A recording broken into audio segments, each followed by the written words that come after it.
Hapim procedurën e votimit. Kush është pro? Këshilli Bashkiak i Tiranës ka miratuar rritjen e çmimit të ujit me 20 lekë, ndërsa drejtues të bashkisë ka nisur dëgjesat me qytetarët për të sqaruar planin e biznesit. Kreu i ujësjellësit të Redi Molla deklaroi se brenda 5 viteve do të investohet për të rritur cilësinë e ujit dhe furnizimi të jetë pa ndërprerje.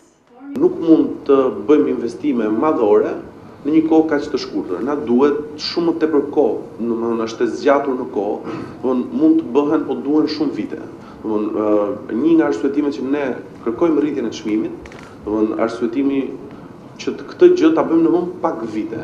Sipas planit të miratuar të biznesit, nga janari 2018 uji për abonentët familjar do të kushtoj 65 lekë për metër kub, nga 45 që është aktualisht. Projekti të bashkisë do t'i bashkangjiten edhe propozimet e dy partive, LSI dhe PDU, për përjashtim nga rritja e çmimit për kategoritë në nevojë.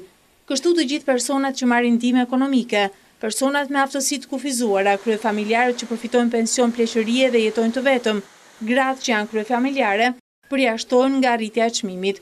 Po ashtu sipas kërkesës së LSI-s, do të ketë diferencime të tarifave edhe për bizneset, në varësi të aktivitetit që kryejnë dhe numrit të punonjësve që kanë.